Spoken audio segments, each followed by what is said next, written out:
Let's talk about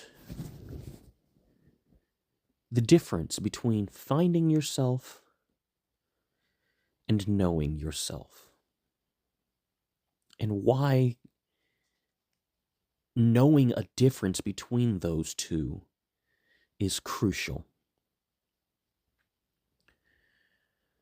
So, we all get to a point at some point in our lives where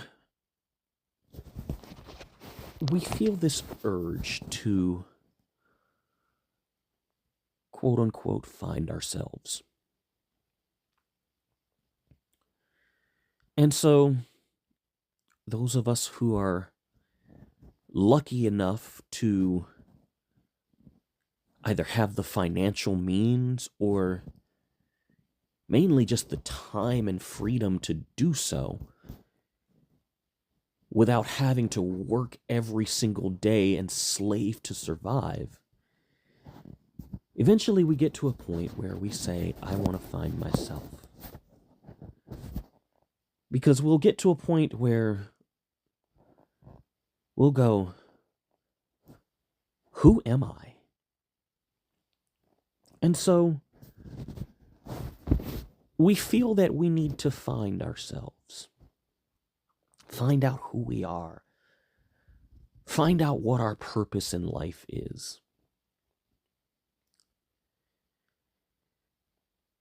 And so we search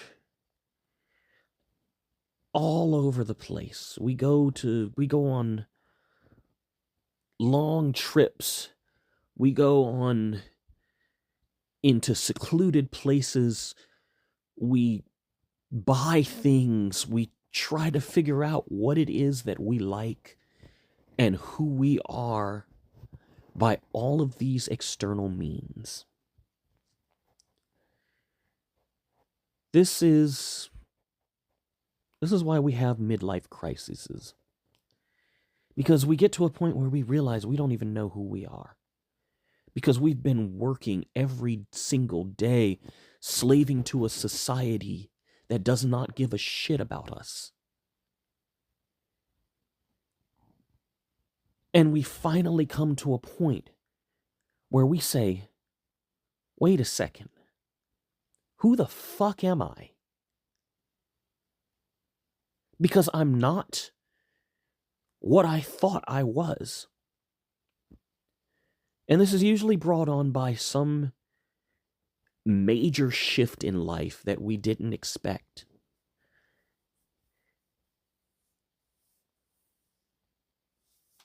And more so when we have a moment to stop and think. Because that's very, very important. Is to have that time, that moment of time, to stop and think, who am I? Why am I blindly following society the way I am?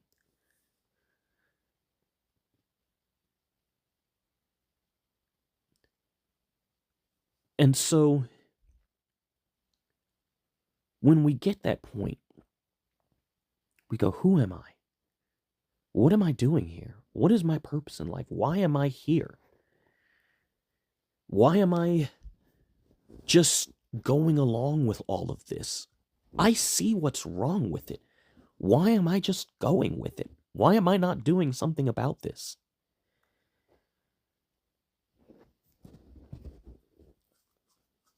We get to that point, and we go, all right, I have to find who I am. I have to find out who this person is. I have to find my purpose.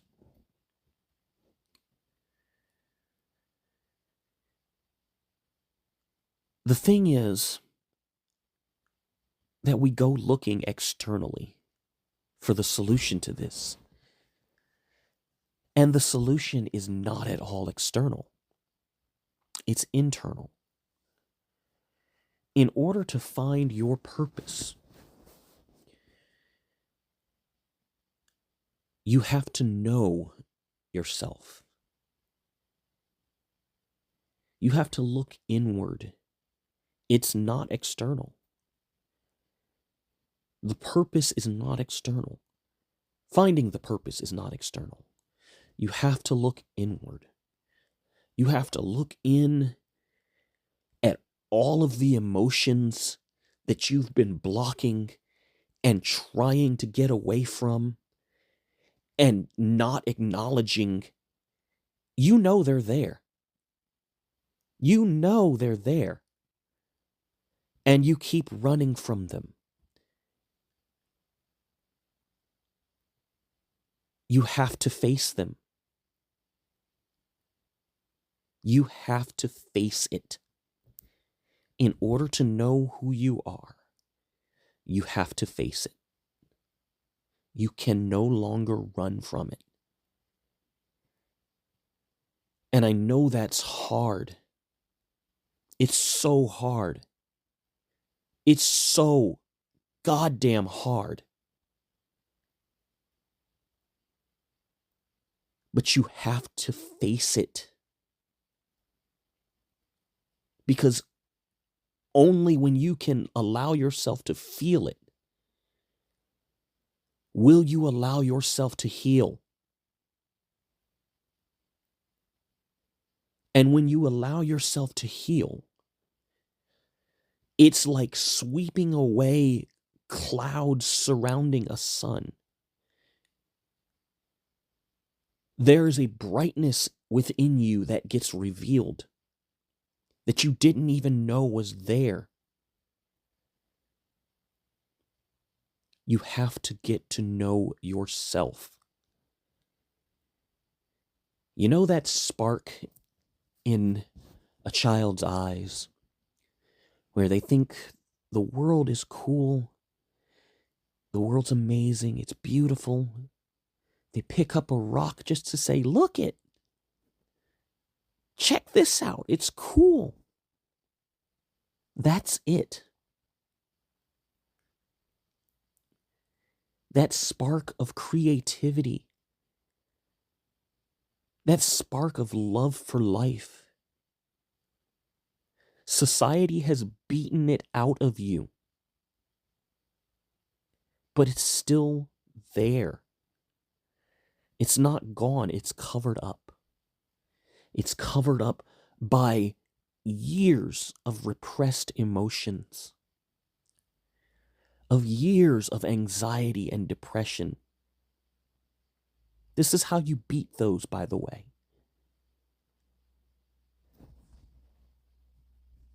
But that's for another topic. I'll cover anxiety and depression in a future talk.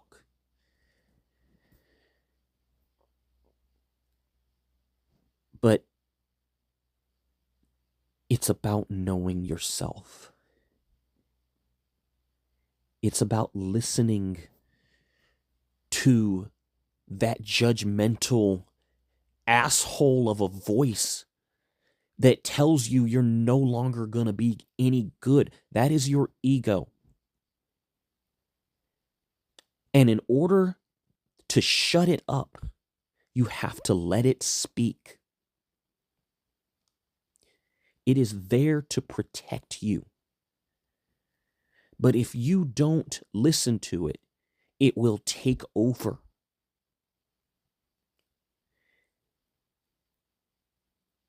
And it will make you think that it is you. You are not it.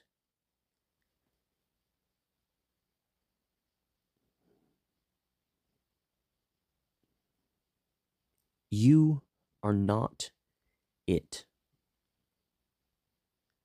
You have to know yourself. Both sides of yourself.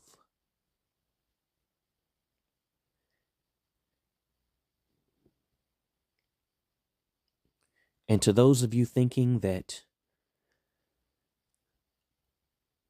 I'm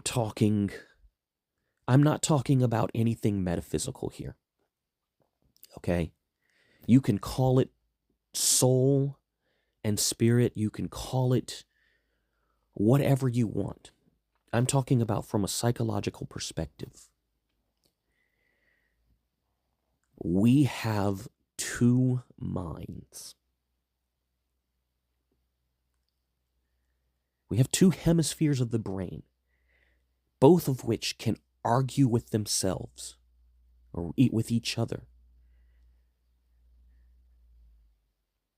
One mind is focused on survival, and one mind is focused on thrival.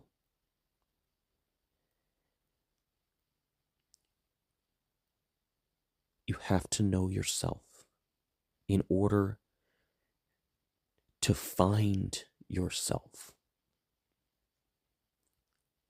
And let me tell you what happens when you allow that voice to express what it needs to express. And more than that, listen to it. It's a survival mechanism. It tells you when you're standing out from the tribe. Because long ago, the tribe was incredibly important. And it allowed us to survive. To stand out from the tribe was death. And so that side of us evolved to keep us from standing out from the tribe, to keep us safe. That is the ego.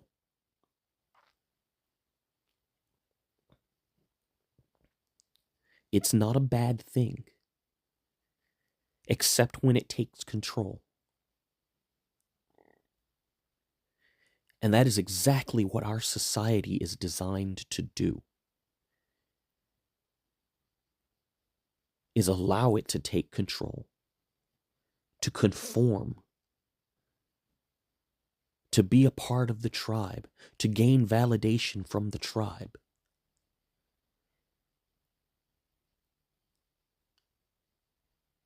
But in doing so, we've forgotten the other half of our minds.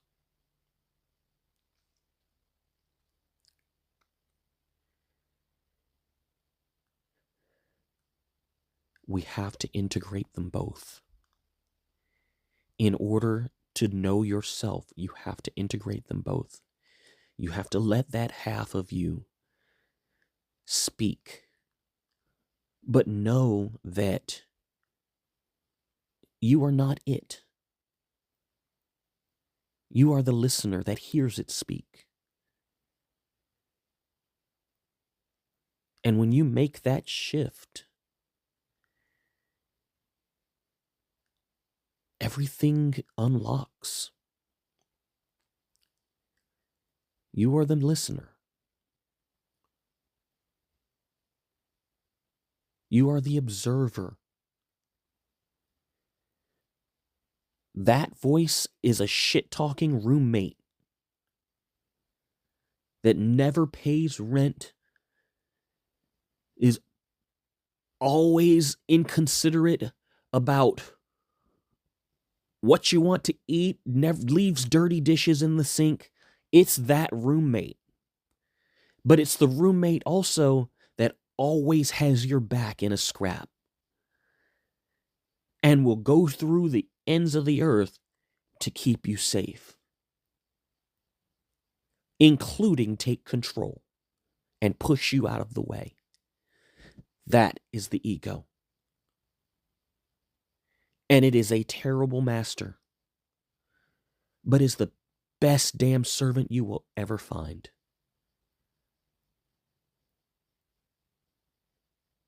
These ultra spiritual people talking about they've killed their ego.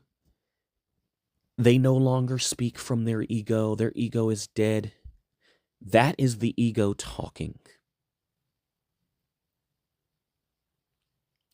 They've been fooled by it. And that's what it likes to do.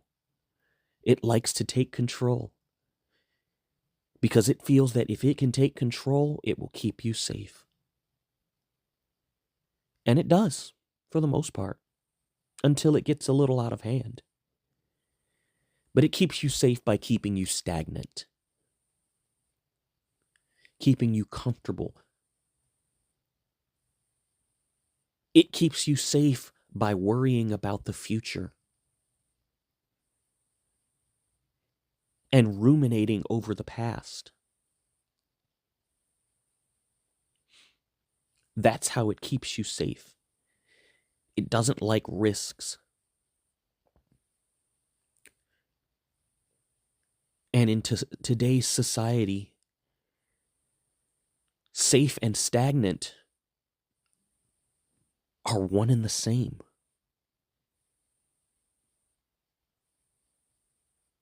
They're one and the same. Because at least to the mind it is anyway. Because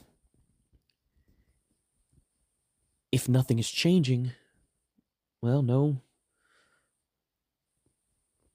risk of fucking it up.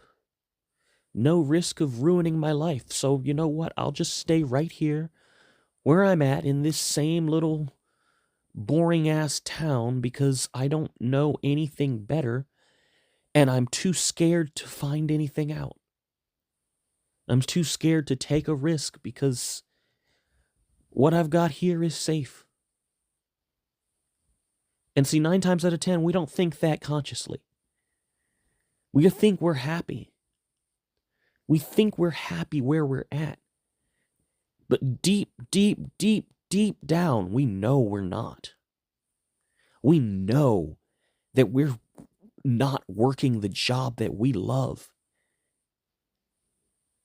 We know that we're just trying to survive one more day. Deep down, we fucking know it. Don't tell me you don't. You know it.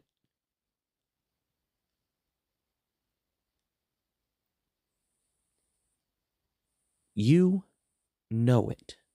Just like I know it and everyone else listening to this.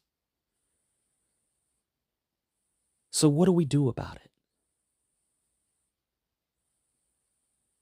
You've got to confront it. You've got to confront it. You cannot run from it. The emotions that you shove down and refuse to confront, they don't go away. They sit there and they rot and they fester. And yet you sit on it like a fat hen sitting on a rotten fucking egg.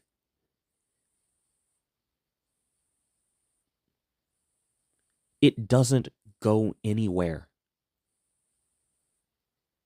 It stays and it rots.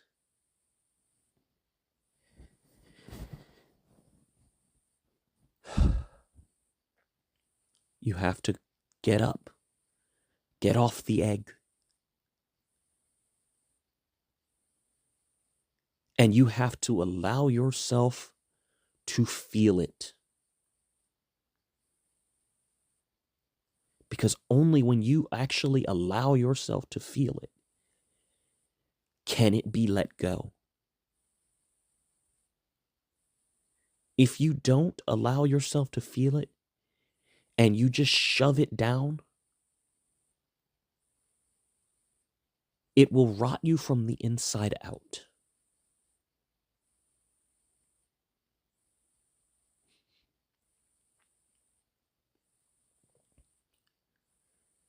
Anxiety and depression, both of them, this is their main cause.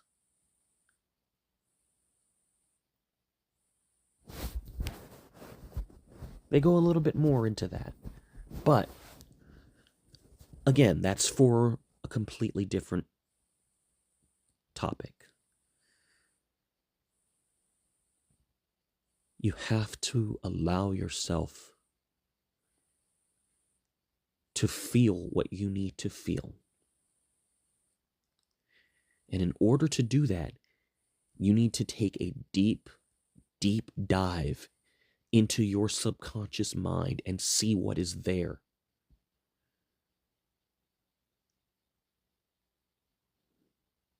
Because I guarantee you, there is a lot of emotion that you are repressing and don't even know it.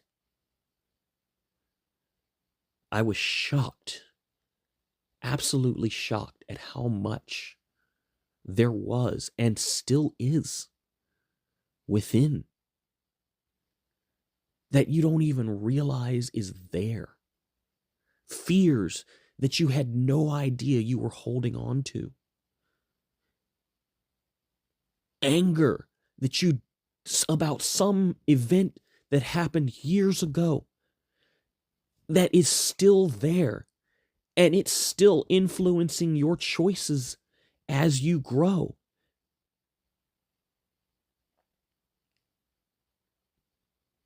Guilt, shame, all of this needs to be brought up to the surface. It needs to be felt in its entirety. And that means reliving the situation that caused it. And it hurts. It hurts so much. It hurts just as much as the original time. Yes. Yes, it does.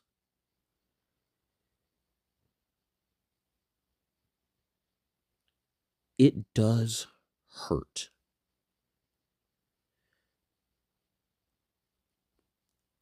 But when you do,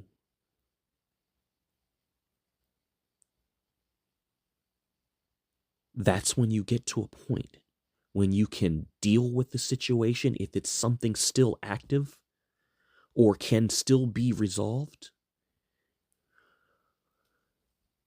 Or if you cannot, then you accept it.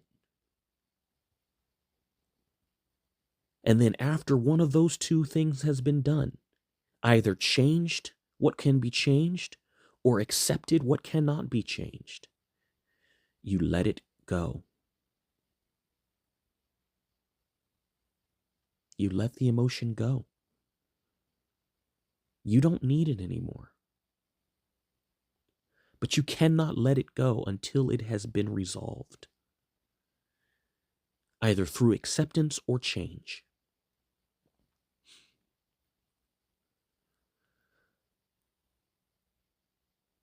And when you let it go, it's like a weight off of your shoulders.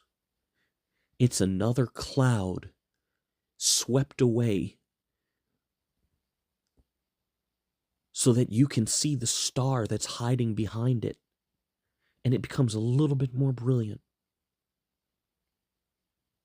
And the more of those clouds you sweep away, the more radiant it becomes. This is why children have that light in their eyes. Because they still know themselves. They know what they like. They know what they love. They play for the sheer joy of playing. This is something that society has beaten out of us.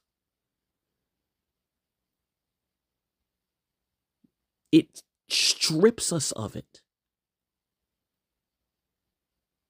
Yeah, we have our hobbies, but a lot of times our hobbies are there to, we try to use them to make money, and that becomes the central goal instead of just doing it because you fucking love it.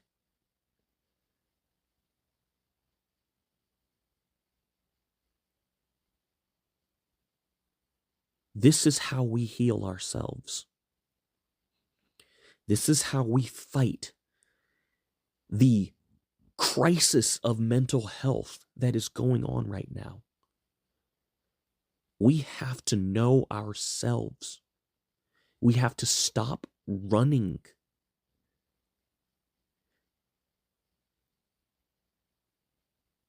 We have to stop running from ourselves.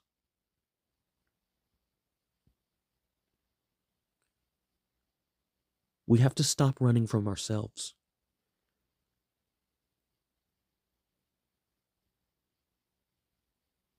Your inner self is only as scary as you make it out to be. But your inner self does not want to betray you. You have to sit and listen to it. It's trying to warn you that there is danger, even if there may not actually be any danger. Because that's what society has said, that there's danger everywhere.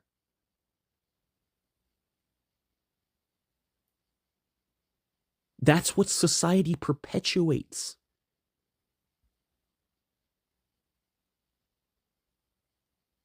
And so our inner self, our ego is constantly blaring, hey, there's danger here. There's danger here. There's danger here. But there's not. Not usually. Because it's tuned into the tribe. Don't disappoint the tribe. We have to know ourselves.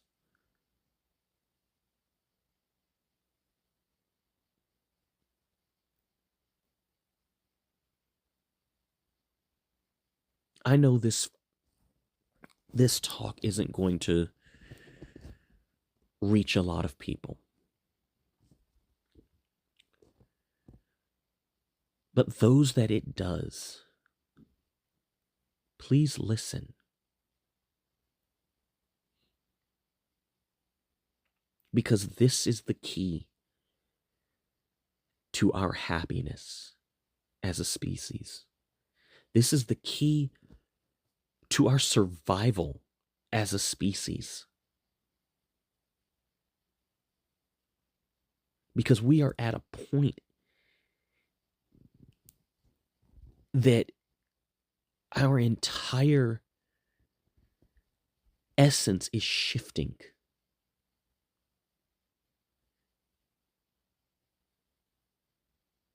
We are at that point, and we have been for quite a long time. But now, with the advent of things like smartphones and social media, it's creating it. It's like adding fuel to a wildfire.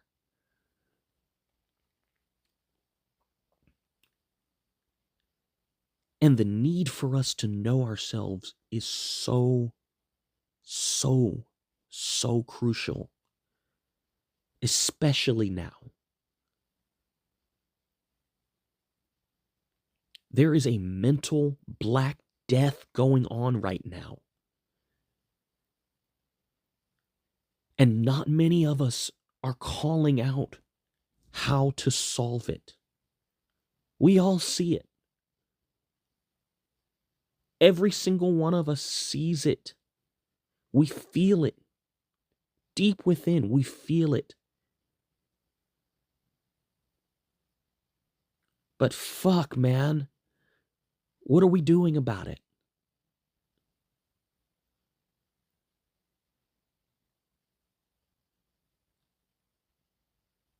What the fuck are we doing about it? Well, this is what we need to do.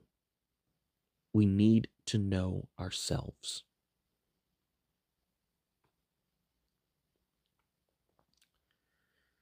I honestly didn't expect this discourse to be as long as it is. I really didn't. But there's so much there that needs to be said.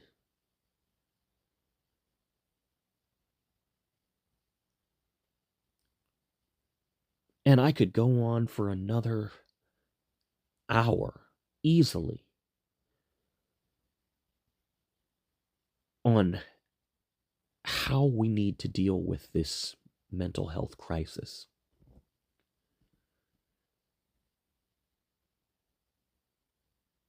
And perhaps I may do separate videos on those.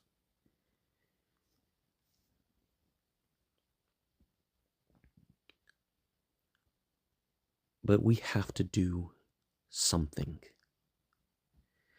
And that starts with us. That starts with knowing ourselves. If you are at a point in your life where you are ready to find yourself, remember that what you are looking for is not external. It is internal. Don't find yourself, because you are not lost. There's nothing lost for you to find. You're still there. But you're looking outward. And you cannot look outward and find yourself. You have to look in.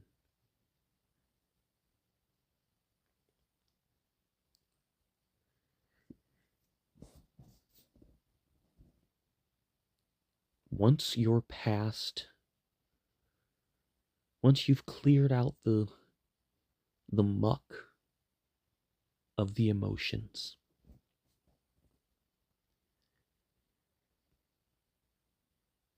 I want you to imagine a star at the center of a solar system.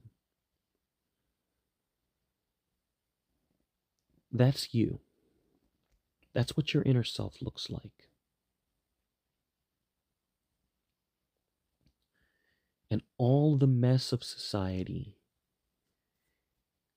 clouds it over.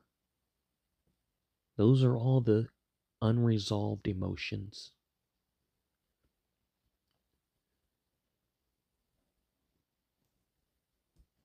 And when you clear that away, you will find that around that star orbit planets. And those planets are themes in your life that have been consistent all the way back. You will find things that you've loved since you were a child.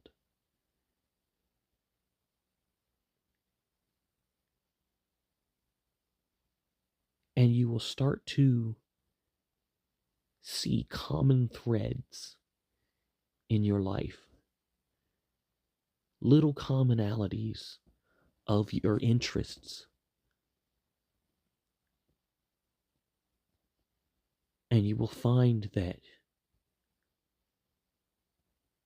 everything, all of your hobbies, all of your fondest moments, your greatest interests, they all share a theme. That theme is what you're looking for.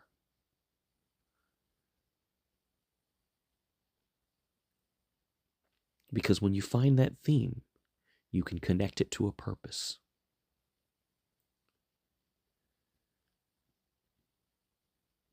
That's how you find your life's purpose.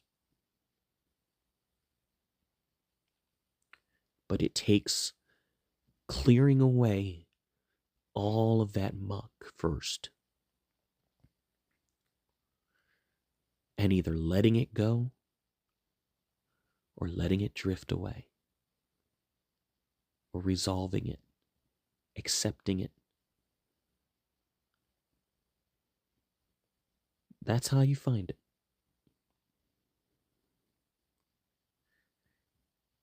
You're not going to find it looking externally.